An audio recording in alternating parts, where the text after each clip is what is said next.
Agradecer a organização da USE Regional, a presença de todos, pela oportunidade. Bom, então vamos começando. Esse é um tema muito importante, como a Martinha já comentou. Há sempre muito debate a respeito desse conceito. A gente aprende que a doutrina espírita sugere, orienta, convida a gente a sempre exercer a fé raciocinada perante tudo que a gente tem na vida. E o nosso tema, a gente vai estar falando sobre dois temas em um, porque o companheiro que ia fazer o segundo tema, infelizmente ele não pôde participar, amigo nosso Ademir. Então, a gente preparou numa única apresentação, a gente vai comentar sobre o método kardeciano, empregado na codificação e critérios para validar conceitos científicos. A gente vai focar um pouco mais nessa parte do Kardec. Em particular, a gente vai falar bastante, vamos citar, conversar junto, destacar pontos da introdução do Evangelho segundo o Espiritismo, que fala da autoridade da doutrina espírita. E eu vou utilizar um conceito que tem sido considerado por muita gente desgastado no meio espírita, mas a gente vai fazer uma análise desse conceito fazendo uma ponte entre o que acontece no meio acadêmico. A gente trabalha, eu sou professor de física, faço pesquisa em física, a gente vivencia critérios para a gente validar aquilo que a gente está pesquisando. A gente, depois que quer publicar, a gente precisa apresentar o resultado da nossa pesquisa de uma maneira que aqueles que vão ler, que vão analisar, entendam, percebam que a gente agiu da maneira que se espera dentro da área nossa e vão utilizar aquilo para dar passos seguintes ou vão tentar reproduzir o que a gente fez. E assim a ciência, de degrauzinho em degrauzinho, vai construindo o conhecimento. E eu vou fazer a relação desse termo desgastado, que eu vou já mostrar aqui. A gente vai analisar o quanto esse termo, a prática do que é esse termo desgastado, mas na ciência, como a importância ou como que isso é trabalhado dentro da área da ciência e motivar isso para a gente não perder isso de vista ou tentar interpretar isso de fato da maneira que a doutrina ensina, para que a gente possa, como a proposta do fórum, a gente trabalhar de modo seguro, porque de fato a doutrina é progressista, mas a maneira como ela vai progredir depende muito da forma como que a gente vai avaliar os critérios e validá-los daquilo que a gente vai estudar. Vou começar, então, comentando sobre preocupações de Kardec com relação a isso que a gente tenta entender e praticar de coerência doutrinária, alguns trechos de algumas mensagens de espíritos conhecidos, através de médiuns que a gente conhece, de lugares diferentes, médiuns diferentes, espíritos diferentes, e eu vou citar uma outra mensagem de épocas diferentes. Não vou citar muitas, não, o tempo não permite. Isso aqui não é para que a gente... Não é um argumento de autoridade, como às vezes a gente fala. Às vezes a gente cita uma pessoa que a gente respeita muito e considera que só porque a pessoa que a gente respeita muito falou que é certo, a gente continua, a gente interpreta que deve ser certo. Não é com essa intenção, não. É só para destacar isso aqui. Muitos bons espíritos, cujo nome a gente respeita, têm demonstrado preocupação com esse tipo de coisa. A gente vai citar como uma motivação para esse estudo. Mas a própria doutrina diz para a gente que a gente não deve jamais aceitar nada só porque alguém com um nome respeitado diz.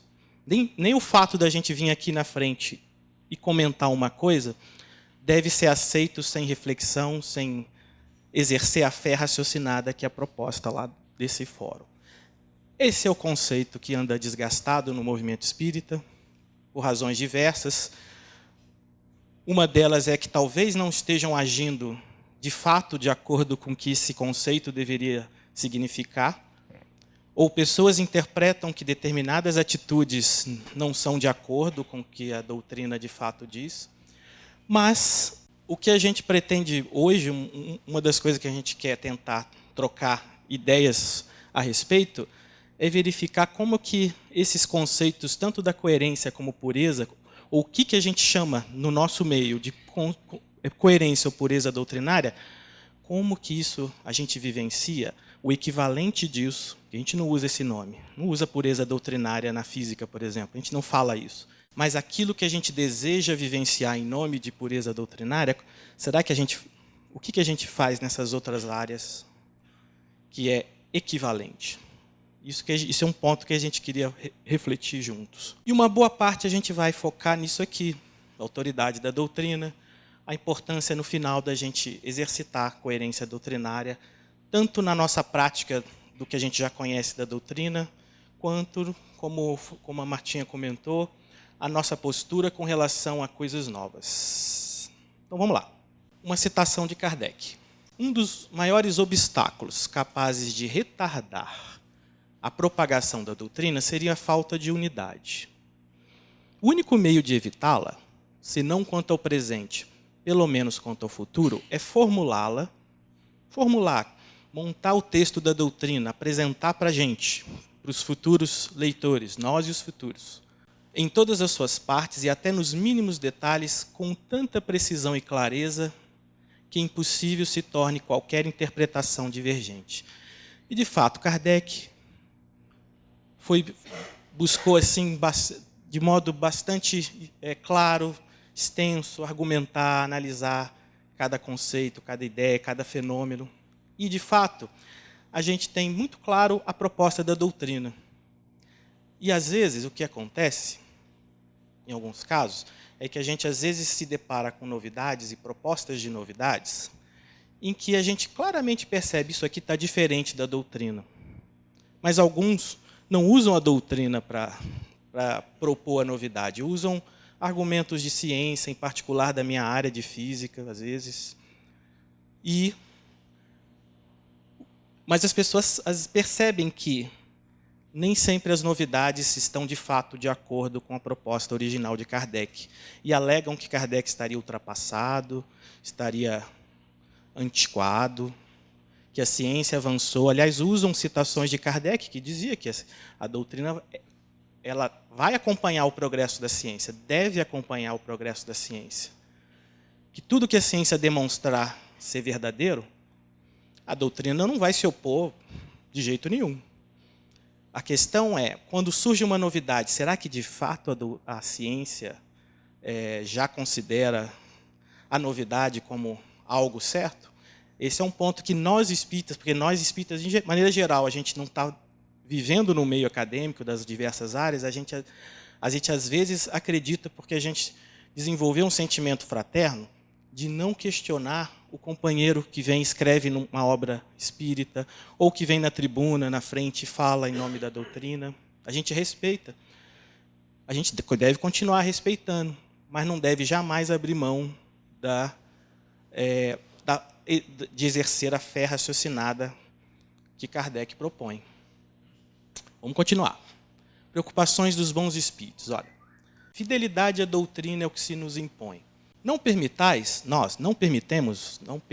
nós que adições esdrúxulas sejam colocadas, que desviem os menos esclarecidos dos objetivos essenciais da doutrina. Um comentário de Bezerra preocupado com a nossa postura perante coisas diferentes que surgem.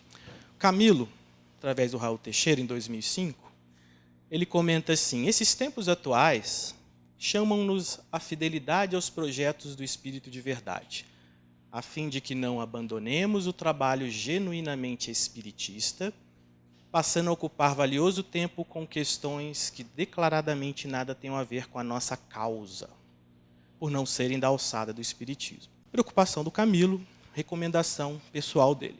Gustavo Marcondes é o fundador da casa que eu frequento em Campinas, o Centro Espírita Allan Kardec. E o Gustavo, né, em 2002, escreveu assim: percebe-se na atualidade a tendência de determinados grupos espíritas em adotar certas teorias e práticas incoerentes com os postulados da codificação apresentada por Allan Kardec.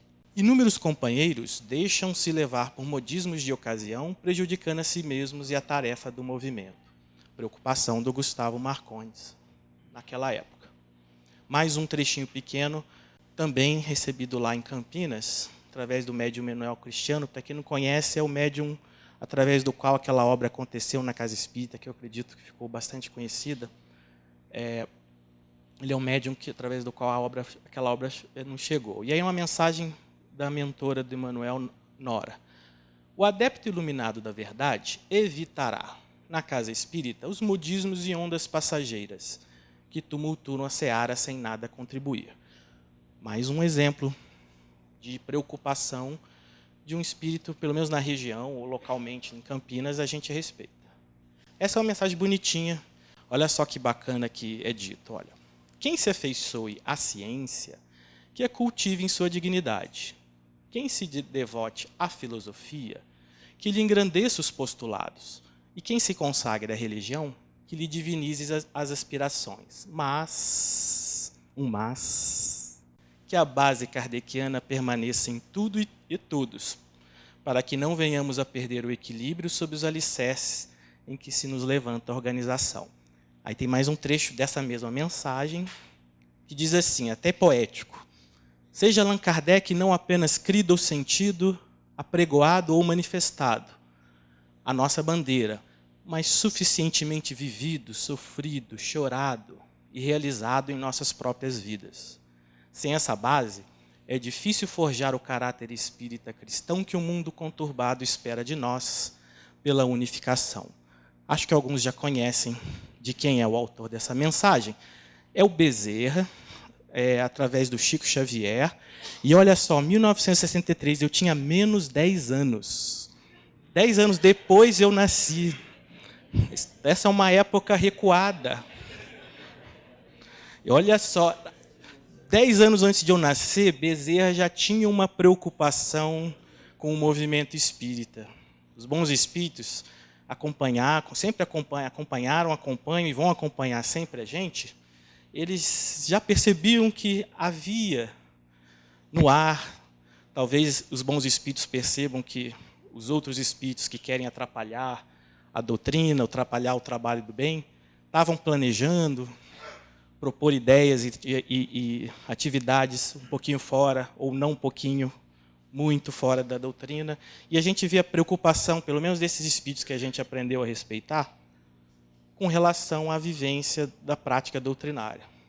É para a gente obedecer eles por obedecer? Não, a doutrina não ensina a gente a aceitar nada por aceitar. Mas vamos ver por que isso é importante. Puxa vida, seja Kardec vivido, sofrido, chorado, por quê? Para quê?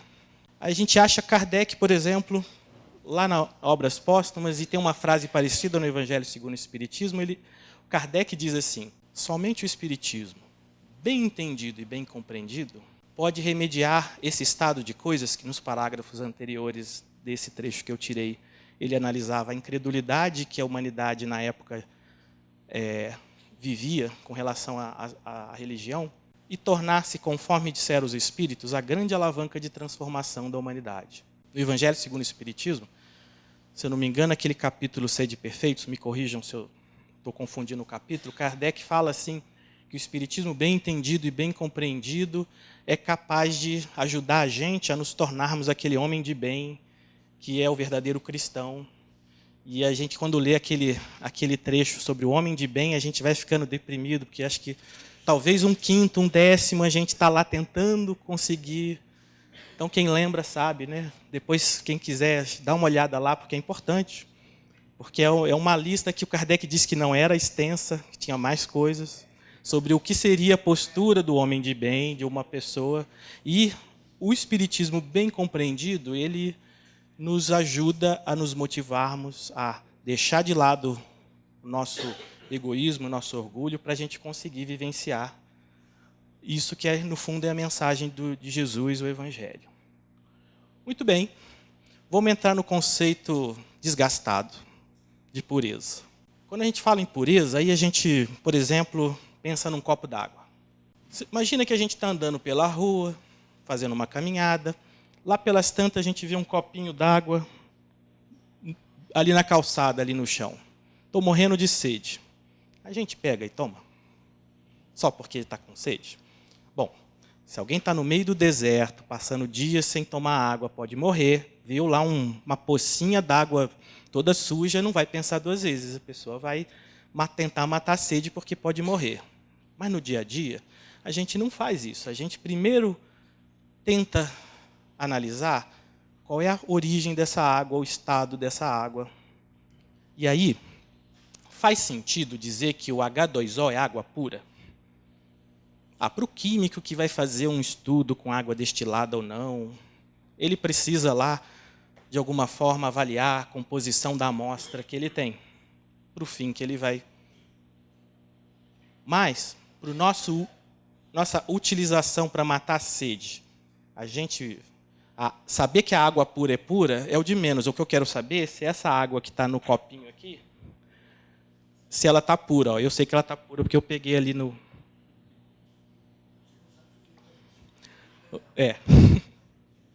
Então, aquilo que a pureza de alguma coisa, interessa a gente que vai usar essa coisa.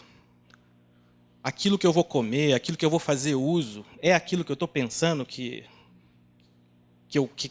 eu planejei fazer uso, ou que eu preciso? Da mesma forma, o Espiritismo. O Espiritismo é puro por si só, é uma doutrina, está lá nas obras básicas. Então, não faz sentido a gente dizer que a pureza doutrinária, esse conceito, se aplica ao Espiritismo. Mas se aplica a quem? A gente. Então, será que aquilo que eu estou vivenciando ou praticando, aquilo que eu estou procurando, mudei de cidade e vou procurar um centro espírita. Aí está lá, centro espírita alguma coisa. Será que eu vou encontrar lá algo espírita que faça jus ao adjetivo espírita? Como é que a gente fica sabendo? Qual a responsabilidade de quem usa o adjetivo espírita e chega na hora os visitantes, os iniciantes, chegam lá e encontram coisas diferentes? É como oferecer água impura a quem procura água para matar a sede. Tem gente que gosta de matar a sede com refrigerante, tem gente que gosta com suco, tem gente que prefere a água pura. Então, quem prefere o suco e o refrigerante vai procurar onde tem o suco e o refrigerante. Mas quem quer tomar água não iria gostar de tomar uma outra coisa que não seja água pura para o consumo.